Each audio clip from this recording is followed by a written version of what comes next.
We- Vinayagar காப்பு.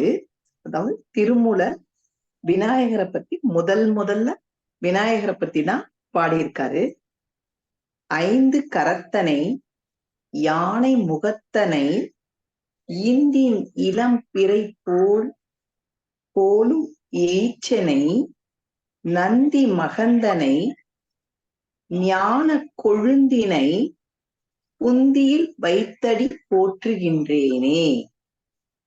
5 கரத்தனை யானை முகத்தனை இந்தின் இளம் பிறை போலும் எய்ச்சனை நந்தி மகந்தனை ஞான கொழுந்தினை புந்தியில் வைத்தடி போற்றுகின்றேனே.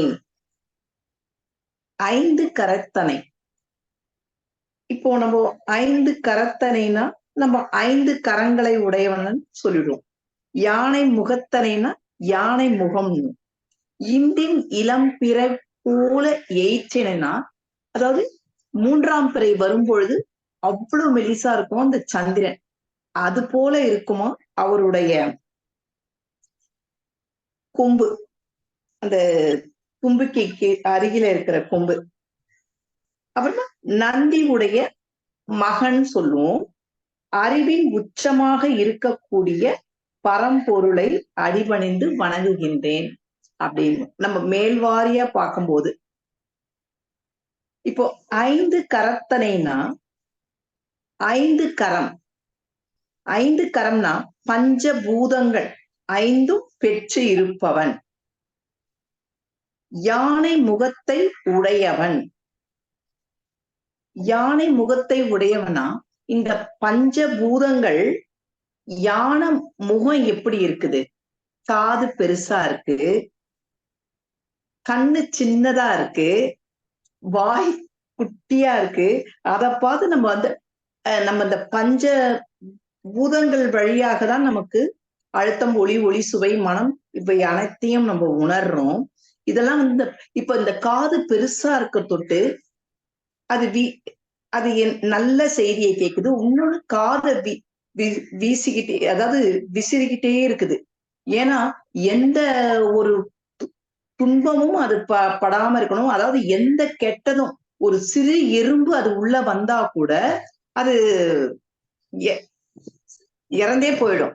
அதாவது எந்த கெட்ட, அது போல நம்மளும் இருக்கணும்ட்டு அவ்வளவு அழகா சொல்லியிருக்காரு அந்த யானை முகத்தனுக்கு. அந்த காதை, கண்ணு சின்னதா இருக்குது. அதாவது நம்ம கண்ணை பெருசா வச்சுக்கிட்டு எல்லாம் பார்க்காம குட்டியாவே நம்ம எல்லாத்தையுமே கொஞ்சம் இப்ப அடக்கமா நம்ம அந்த பஞ்சபூதத்துல அந்த நெருப்ப அருமையா செலவு பண்ணணும்ட்டு கண்ணு வச்சிருக்காரு. அதாவது அந்த யானைக்கு அவ்வளவு பெரிய முகத்துக்கு கண்ணு சின்னதா இருக்குது. அதே மாதிரி வாய் கூட அதுக்கு சின்ன வாய், நம்மள அளவோட சாப்பிடணும்னு காட்டுறாரு. இந்த மாதிரி பஞ்சபூதங்களுடைய விளைவை இந்த யானை முகத்தை வச்சு நமக்கு காட்டுறாரு. இந்தின் இளம் பிறை போல எய்ச்சனை, அதாவது இந்தின் இளம் பிறை போல நாம் இளம் பிறை சந்திரனை போன்ற தந்தத்தை உடையவர். அதாவது அந்த தந்தம்ன்றது யானை அழிந்தாலும் 1000 பொன், யானை இறந்தாலும் 1000 பொன்.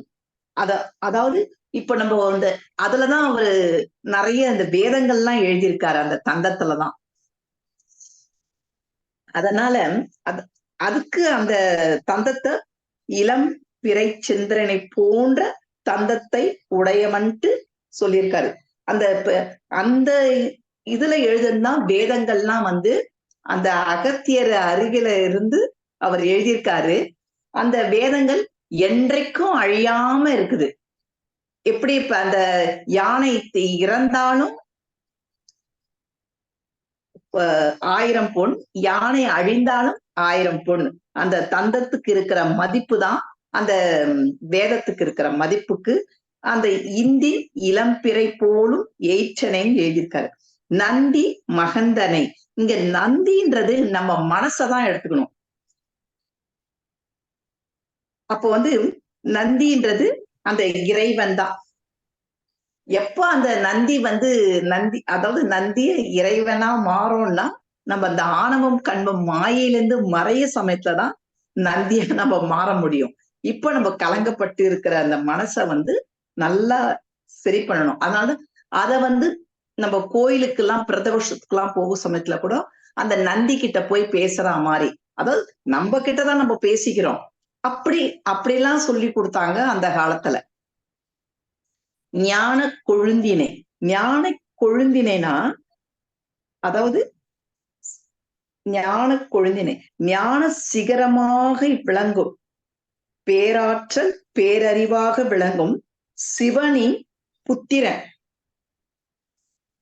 அந்த ஞான கொழுந்தினைன்றதுக்கு ஞானம்னா பேரறிவு உடைய பேராற்றல் உடைய அந்த சிவபெருமானதான், அந்த சுத்த வெளியதான் ஞான ஞானம்ன்றாங்க. அந்த ஞான கொழுந்தினை புத்தியில் வைத்தடி போற்றுகின்றேனே. ஆக அந்த விநாயக கடவுளை, அந்த விநாயக கடவுள்னாலே இங்க பஞ்சபூதங்களுடைய தொகுப்பதான் விநாயகர்னு சொல்றாங்க.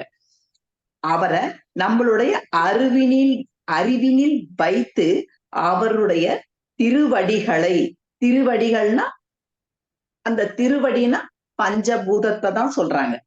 துதிக்கின்றேன். வாழ்க வளமுடன் ஐயா. தவறு இருந்தால் மன்னிக்கவும். தவறெல்லாம் ஒன்று கிடையாது. அதுதான் இப்ப இந்த மாதிரியான நம்மளுடைய அந்த உள்ளார இருந்து நம்ம தவறு பண்ணிடுவோம் அப்படிங்கிறத உடைக்கணுங்கிறதுக்கு இந்த ஏற்பாடு என்ன பண்ணுது. திரும்ப நீங்க 10 பேர் முன்னாடி சமர்ப்பிக்கும் போது அந்த உள்ளுணர்வு சொல்லிக்கிட்டே இருக்கும். அது ஒரு நாள்ல உடையும். என்னடா தவறு இருக்க போகுது, எத்தனையோ விளக்கம், இத்தனை ஆயிரக்கணக்கான புத்தகங்கள் அதுக்கு விளக்கம் எழுதுறாங்க. நமக்கு என்ன உணருது, நமக்கு என்ன வருதோ அதை சொல்றதுதான். முதல்ல அது வரும்போது உள்ளார இருக்கிறத உடைய அந்த ஆணவம் உடைய அந்த மெய்ப்பொருளை தேட போகும். அதுதான் திரும்ப சொல்லுது. என்ன தவறு அப்படி கிடையாது. நம்மளுடைய புரிதல் நம்ம புக்கில் இருக்கு, நம்ம எடுக்கிறோம். இந்த விநாயகர் காப்பு அப்படிங்கிறது திருமூலரால் எழுதப்பட்டது அல்ல. முதல்ல இது ரொம்ப சிம்பிள். நீங்க விளக்கப்பட்டது எல்லாமே உங்களை மாதிரி இருக்கக்கூடிய சிந்தனையாளர்கள், மெய்ஞானம் பெற்றவர்கள் இந்த சிலை வழிபாடுகளை கொடுத்து, இந்த சிலைகளுக்கு நீங்க சொன்ன கருத்துக்கள்லாம் ஆழமான கருத்துக்கள், அற்புதமான கருத்துக்கள், அது எல்லாமே கொண்டு வந்தாங்க. திருமூலர் காலத்துல சிலை வழிபாடே கிடையாது.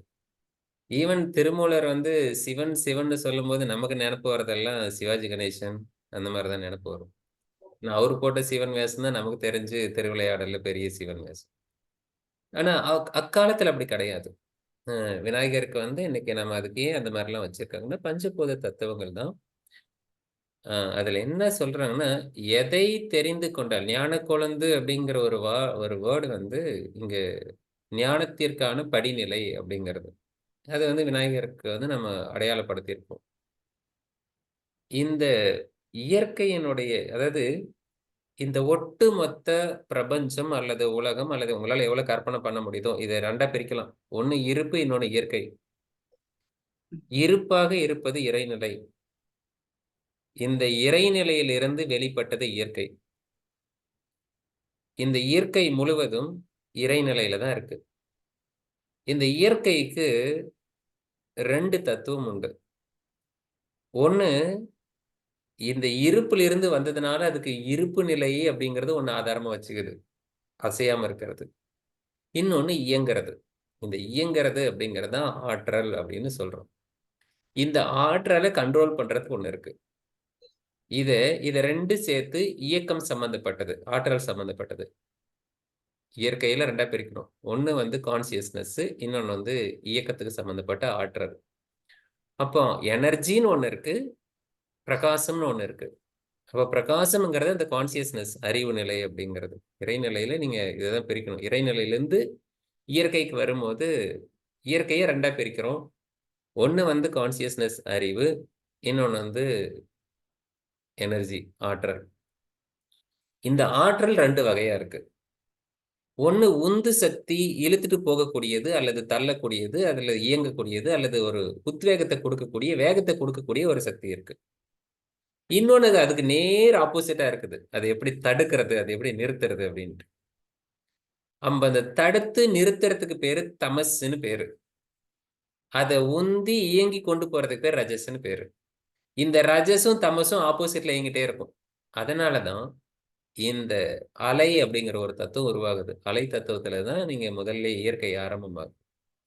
இந்த அலை தத்துவத்துல இந்த தடுக்கிறதும் உந்தி வெளியேறதும் இருக்கும் பாருங்க. இந்த உந்துது சக்தி, ஈர்க்கும் சக்தி, கொல்லும் சக்தின்னு மகரிஷி சொல்லுவாரு. காந்தத்தினுடைய தன்மைகள் அது. அந்த தன்மை தான் இந்த ரஜசம் தமசம் ஆடுற ஆட்டத்துக்கு நடுவுல ஒரு விதிமுறைகளை கொண்டாந்து கொடுக்கறது தான் சத்துவம்னு சொல்லக்கூடிய கான்சியஸ்னஸ். இது மூணுமே இயற்கையினுடைய பரிணாமத்துல முதல் வந்த தத்துவம். இதை முக்குணங்கள்னு சொல்லுவாங்க, அல்லது மூல பிரகிருதின்னு சொல்லுவாங்க. இயற்கை உருவாகுறதுக்கு மூலமாக இருக்கக்கூடியது. இது சாங்கிய பிலாசபி கிளியரா எக்ஸ்பிளைன் பண்ணும். எந்த ஒன்றை அறிந்து கொண்டால் உனக்கு நீ அனைத்தையும் அறிந்து கொள்வதாக ஆகுமோ அதை நீ தெரிஞ்சுக்கணுங்கிறதுக்காக தான் இந்த பிரபஞ்சத்தினுடைய படைப்புகளை கொடுத்திருப்பாங்க. வேதாத்ரி மகரிஷி அதை பிரம்மஞானம் அப்படிங்கிற பாடல அதை வரிசை எழுதியிருப்பாரு. அதே தான் இங்க இருக்கிறது. ஞான கொழுந்துங்கிறது ஒன்றும் கிடையாது. ஞானம் எங்க ஆரம்பிக்குது, எங்க இருந்து அப்படின்னு போனீங்கன்னா நீங்க அங்கிருந்து எடுத்துட்டு வரணும். அதுக்காக எடுக்கப்பட்டதான் இந்த விநாயகர் அப்படிங்கிற ஒரு கற்பனை வடிவம் தான். அந்த கற்பனை வடிவத்துக்குள்ள இவ்வளவு கருத்து இருக்கு.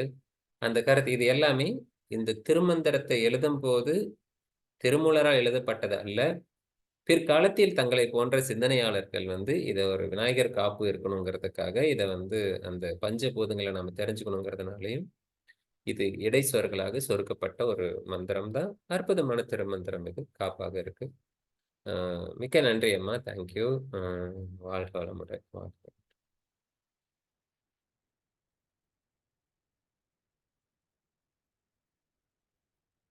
மங்கையர்க்கரசி அம்மா, வாழ்க வளமுடன். திருச்சிற்றம்பலம். திருச்சிற்றம்பலம்.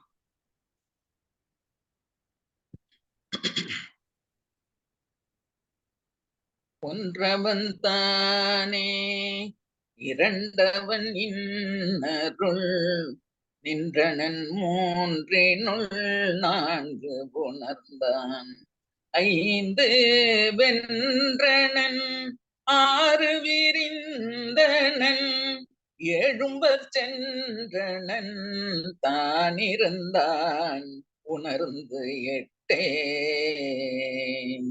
தான் இருந்தான் உணர்ந்து எட்டே. திருச்சிற்றம்பலம். ஒன்று அவன் தானே. அவன் உலகுக்கு ஒன்றாயிருக்கின்ற பேரருள். முதல் பொருள் அவன்தான், அவனின்றி வேறில்லை.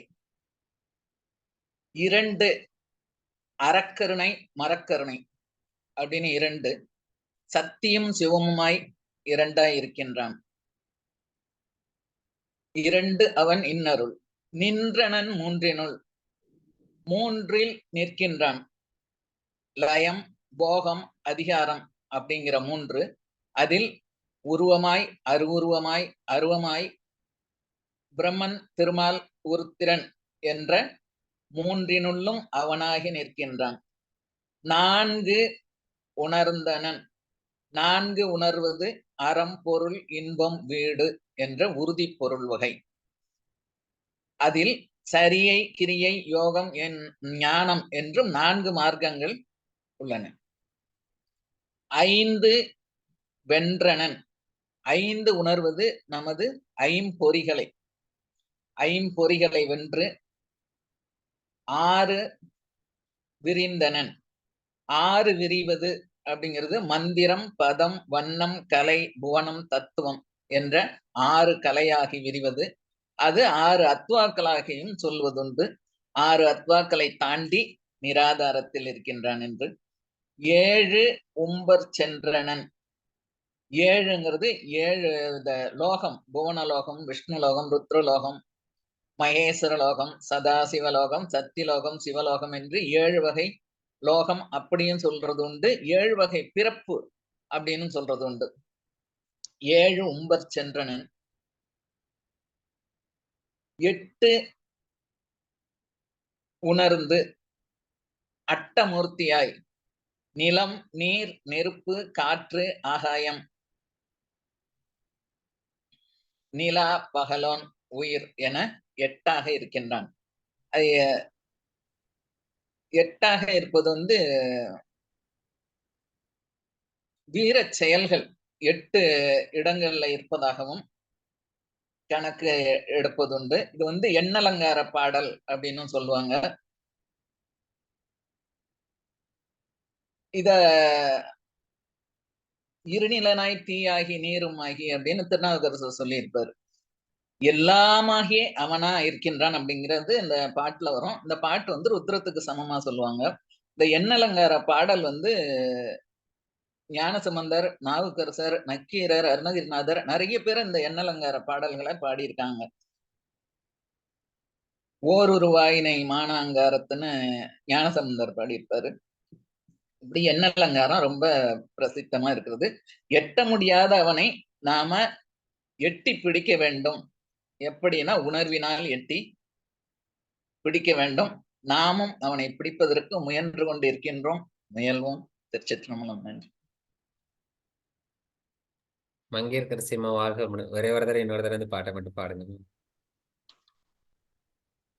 ஒன்றவன் தானே இரண்டவன் இன்னருள் நின்றனன் மூன்றினுள் நான்கு உணர்ந்தான் ஐந்து வென்றனன் ஆறு விரிந்தனன் எழும்பச் சென்றனன் தான் இருந்தான் உணர்ந்து எட்டே தான் இருந்தான் உணர்ந்து எட்டே. நன்றிங்க. வாழ்க வளமுடன். எல்லாருக்கும் ஒரு உபாயம் இருக்கு.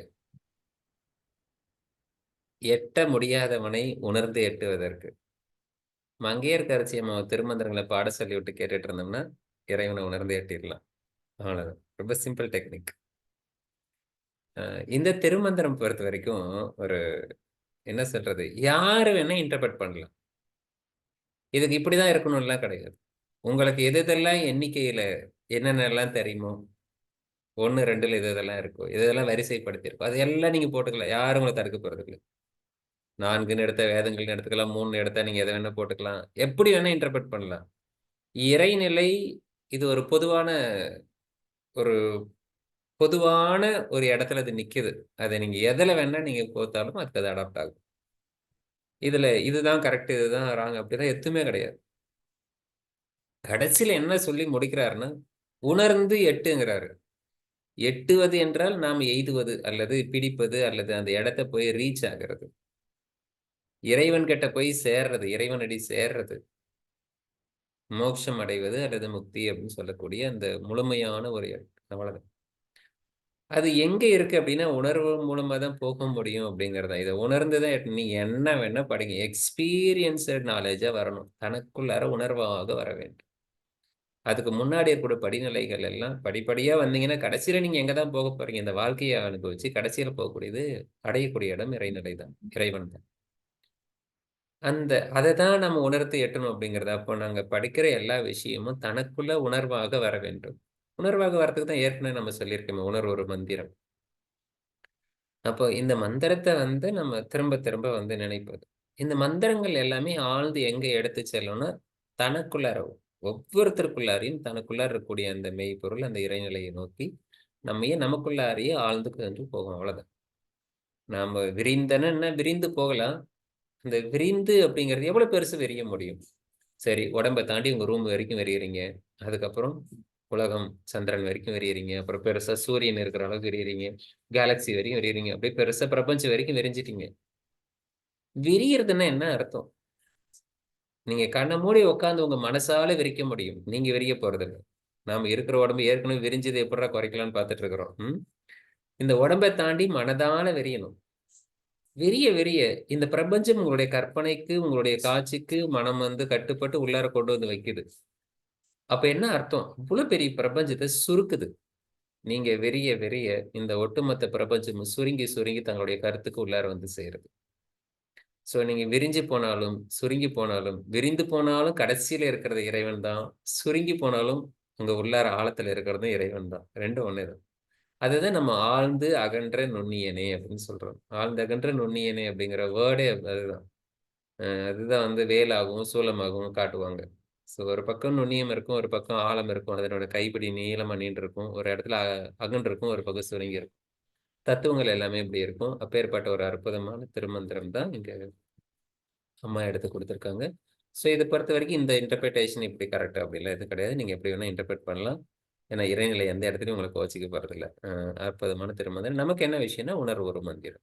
ஸோ நமக்கு உணர்வா வரணும். அதுதான் நம்ம உணர்ந்து எட்டணும் அப்படிங்கிறது.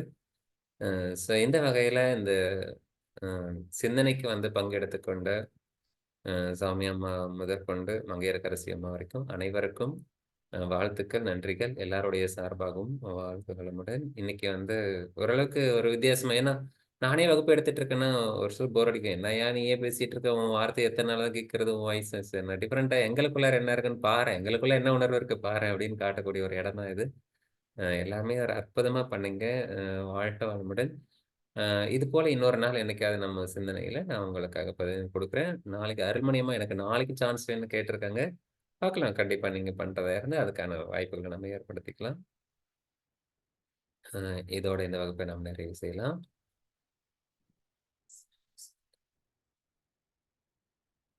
அனைவரும் தியான ஆசனத்தில் அமர்ந்து கொள்ளலாம். முதுகு தண்டுவடம், கழுத்து தலைப்பகுதி நேராக இருக்கட்டும். தோள்பட்டை பகுதிகள் தளர்வாக இருக்கட்டும். கைகள்